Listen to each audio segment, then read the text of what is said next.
Is your Beagle destroying absolutely everything in your house and you don't know what to do about it? Well, don't worry, we have the video for you.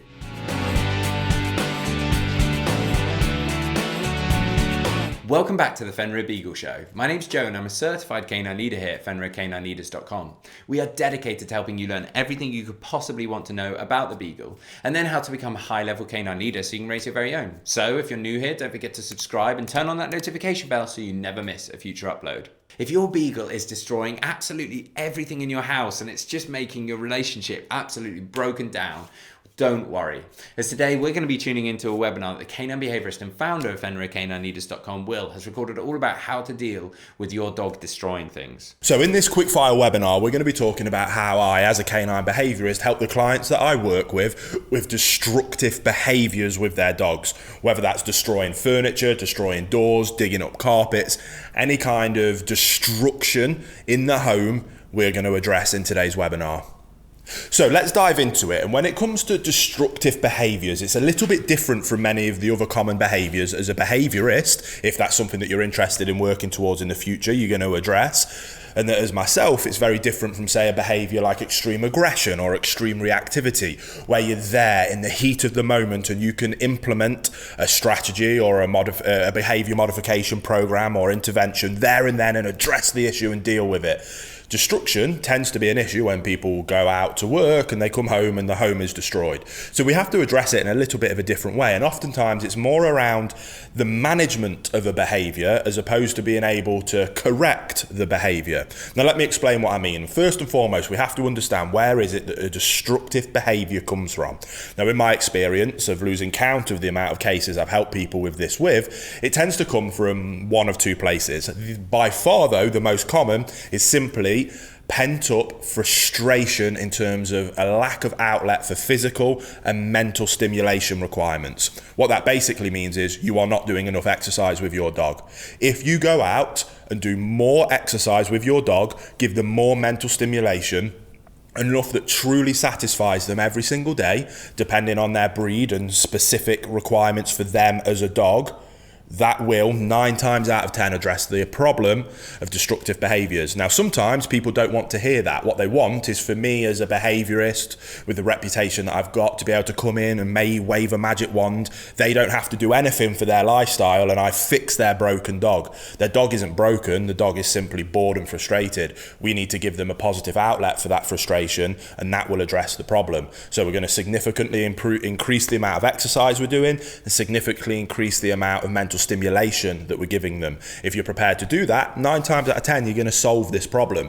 Now if you want to do that in more of a professional setting, you're going to have to develop the people skills of being able to get that across to your clients in a way that first of all won't upset them by simply calling them out and telling them that they're the problem, but helping them see that that's the case and helping them come up with a process and a program of how it is that they can quickly and efficiently be able to provide additional exercise and mental stimulation. And that's where you can develop different strategies around quick fire ways of exercising dogs, quick fire ways of providing more mental stimulation for them.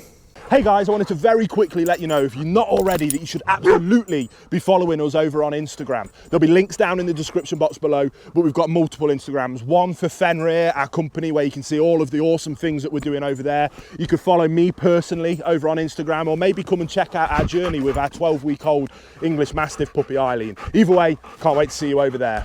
And as is always the case with any behavior case that I work on, I always help our owners restructure their relationship with their dogs and help them become a higher level canine leader. When it comes to working with specific behavior problems, the behavior problem that an owner will come to me with, maybe it's the problem that you're dealing with yourself. Maybe, again, you want to be considering moving into this as a profession. So someone might come to you with is what we call the micro issue. That is the symptom that we're seeing, and that is what the owner will want addressing. And it is our responsibility to help them do that. Here at Fenrir, the reason we're able to have such large levels of success is because not only do we help them with those micro issues, issues, but we put so much time and effort into fixing what we call the macro problem, the umbrella issue. And that is always around relationship with your dog, around the owners becoming a higher level canine leader that has a dog that will look up to them for guidance and direction. If we can achieve that, that opens up an incredible pathway of communication between themselves and the dog, which then allows us to teach them the things that we do want and the things that we don't want from them. Now, in terms of destructive behavior being the micro issue, it's one of the few behaviors where addressing that at a macro level might not necessarily be what they're looking for in the micro fix. It doesn't mean it's helpful, it's incredibly helpful. So I highly suggest that you go and do that, because that will address any other possible problems that will come up in the future. So this could be an excellent opportunity to either help yourself, if you're watching this from that perspective, or to help a client be able to go to that next level, and that will just make them happier and their dogs happier in the rest of their life. But when it comes to destructive behaviors in particular, because they usually happen when you're not there, the only real way that restructuring that relation helps is with anxiety. Now, like I say, destructive behaviors, vast majority of the time, comes from a lack of physical and mental exercise. If it's not that and the behaviors still continue, then oftentimes it comes from a place of anxiety. The dog is stressed and anxious. That anxiety tends to come, usually all of the time, comes from a lack of leadership. If a dog has a calm, consistent leader in its life that it trusts implicitly, they have no reason to be anxious. Then, as long as they're getting plenty of exercise, they'll happily relax and calm down. That's why we focus on those two things first.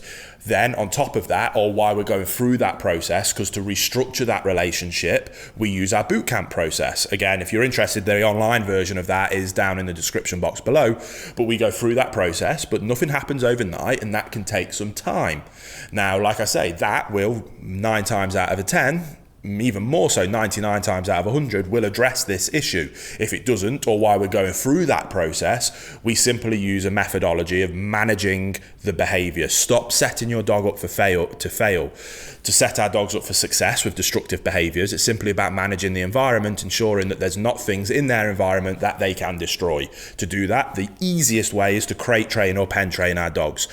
Let me start by saying that it is not cruel whatsoever. If you get a dog and stuff it in a crate that's never been in there before, you're a poor leader, the dog is already anxious, you're not giving it enough exercise as it is, so it's already got pent up frustration, physically, mentally, and on top of that anxiety from a lack of leadership, then you leave him in there for 10 hours, then we've got a problem. But that's not necessarily the crate's fault. Again, that's a macro problem that we need to address. If you are a calm, consistent leader, providing your dog with plenty of exercise and leaving them in a crate for an appropriate amount of time, 3 to 4 hours at a time, before letting them out for an additional bit of exercise before going back in, then there is absolutely nothing wrong with using a crate, and a dog will love it. Dogs are denning animals. I like to cover crates with a big towel or blanket to make it nice and dark, put a nice bed in there so it's nice and cozy. Nobody else can ever go in that crate. That's the dog's special, safe, calm place for them to go, take themselves away and relax. That is what we're looking at achieving, and that's what we're looking at doing. To help with destructive behaviors, if we can get the dog to learn to love their crate, which is very easy if we follow that basic methodology, we leave them in there with a frozen Kong, get a Kong toy, stuff it full of some meat pate, chuck it in the freezer. Then before you go out, 10 minutes before you go out, let them sniff the Kong, put the Kong into the crate, shut the crate door so they can't get in there. And I promise you do that every time, your dog will be begging you to go away so that you can let them in the crate and shut them in there with that Kong. They'll look forward to that time alone. You add that on top of exercise, they go in, the Kong provides additional mental stimulation while they work their way through it. Happy days, everyone's happy. The dog then works their way through the Kong. Oh, I'm knackered now, I'm just gonna have a little sleep until the boss comes home. You come home, do a bit more exercise. Again, it's not rocket science.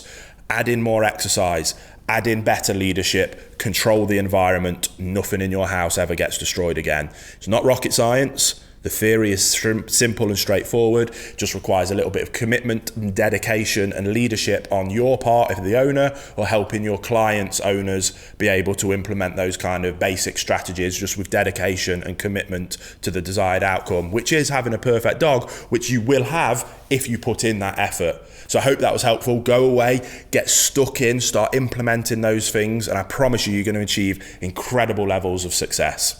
And there you have it, guys. Some really useful tips and tricks from Will there, all about how to stop your dog destroying things. I really hope you enjoyed today's video. If so, get involved in the comments down below, as we would love to hear from you. Don't forget to subscribe and turn on that notification bell, as we have 3 dedicated videos coming out every single week, so I can't wait to see you in the next episode.